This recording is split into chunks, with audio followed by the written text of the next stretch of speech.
Chapitre 4. Trésor perdu et retrouvé.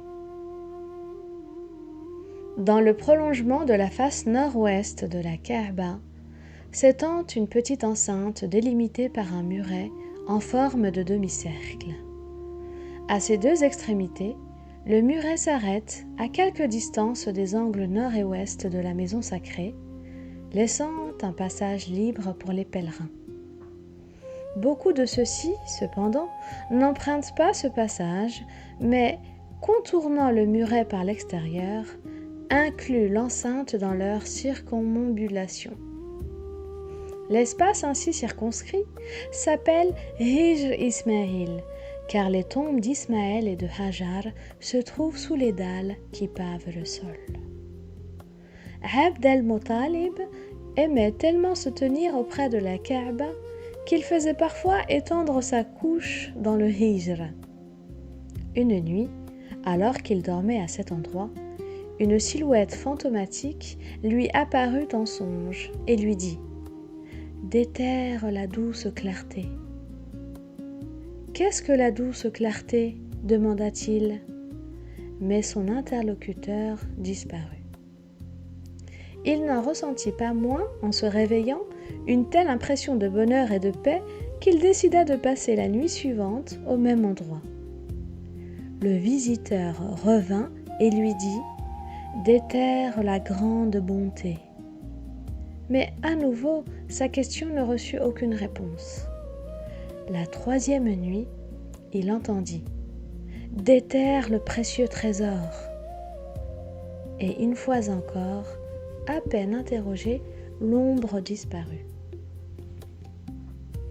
Mais la quatrième nuit, l'injonction fut « Déterre Zemzem !» Et cette fois-ci, ayant demandé « Qu'est-ce que Zemzem ?» il reçut cette réponse. « Déterre-la, tu ne le regretteras pas, car elle est pour toi l'héritage de ton plus illustre aïeul.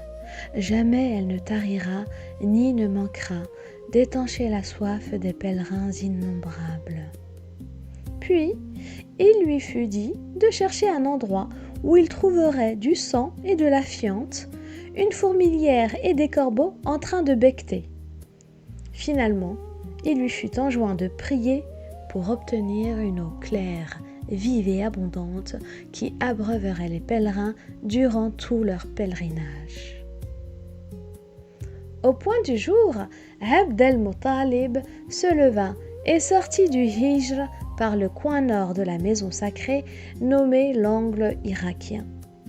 Puis il longea le mur nord-est à l'extrémité duquel s'ouvre la porte de la Kaaba.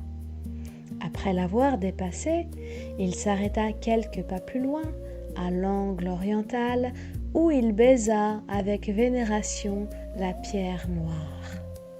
De ce point, il repartit en sens inverse pour accomplir le rite de circumambulation que les descendants d'Abraham, aussi bien la branche issue d'Ismaël que celle issue d'Isaac, accomplissent autour de leur sanctuaire, dans le sens contraire à celui du mouvement solaire.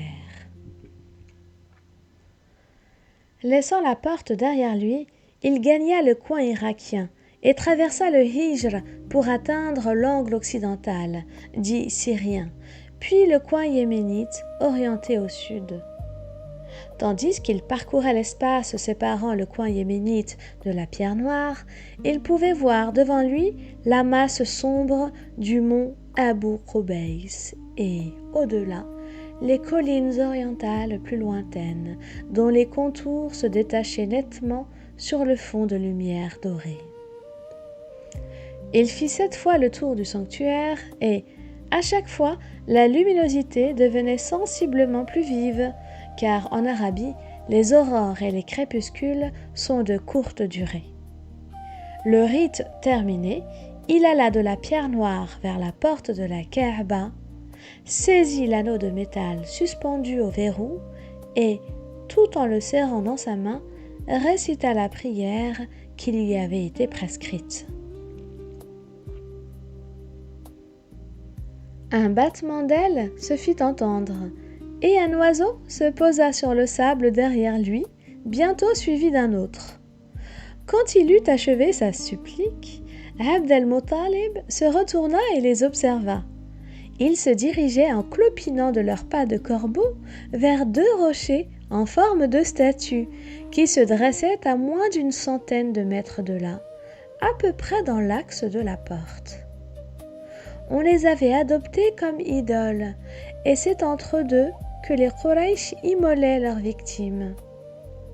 Aussi bien que les corbeaux, Abd al-Muttalib savait qu'il y avait toujours du sang dans le sable à cet emplacement. On y trouvait aussi des excréments, et s'étant approché, Abd al-Muttalib y découvrit aussi une fourmilière. Il retourna chez lui prendre 2 pioches, dont une pour son fils Haris, qu'il amena avec lui à l'endroit où il savait devoir creuser. Le choc sourd de leurs outils dans le sable et le spectacle insolite qu'ils formaient dans cette cour visible de tous les côtés attirèrent bientôt une foule de curieux. Malgré le respect qu'inspirait généralement Abd al-Muttalib, quelques individus ne tardèrent pas à protester, disant qu'il était sacrilège de creuser à l'endroit où l'on sacrifiait aux idoles et qu'il fallait arrêter cette opération. Abd al-Muttalib rétorqua qu'il n'en ferait rien, et il dit à Haris de se tenir auprès de lui et d'empêcher quiconque de l'interrompre pendant qu'il creuserait. Ce fut un moment d'extrême tension, qui aurait pu mal tourner. Mais les 2 Hachimites étaient résolus et unis, tandis que les curieux se trouvaient pris au dépourvu. Au reste, ces idoles, Isaf et Nahila, n'occupaient pas un rang très élevé dans la hiérarchie des idoles mécoises, et certains prétendaient même qu'il s'agissait d'un homme et d'une femme jurhumite changés en pierre pour avoir profané la Kaaba. Aussi, Abd al-Muttalib continua-t-il à creuser sans que quiconque essaie véritablement de l'en empêcher. Quelques personnes étaient déjà en train de s'éloigner du sanctuaire lorsque soudain la pioche heurta la pierre qui couvrait le puits, et Abd al-Muttalib poussa un cri de louange à Dieu. La foule se reforma et se mit à grossir. Et lorsque fut mis au jour le trésor que Jurhum avait enfoui, chacun prétendit en avoir sa part. Pour pouvoir déterminer la part qui resterait au sanctuaire, celle qui lui reviendrait personnellement et celle qui serait partagée entre les membres de la tribu, Abd al-Muttalib admit que chaque pièce ferait l'objet d'un tirage au sort. Telle était la procédure devenue officielle pour le règlement des cas litigieux, et pour ce faire, on avait recours aux flèches divinatoires tirées à l'intérieur de la Kaaba, devant l'idole moabite de Hubal. En l'occurrence, une partie du trésor revint à la Kaaba et une autre à Abd al-Muttalib, mais l'ensemble des Quraysh n'en obtint aucune pièce. Il fut aussi convenu que le clan de Hashim aurait la charge du puits de Zemzem, puisque la fonction de donner à boire aux pèlerins lui incombait déjà.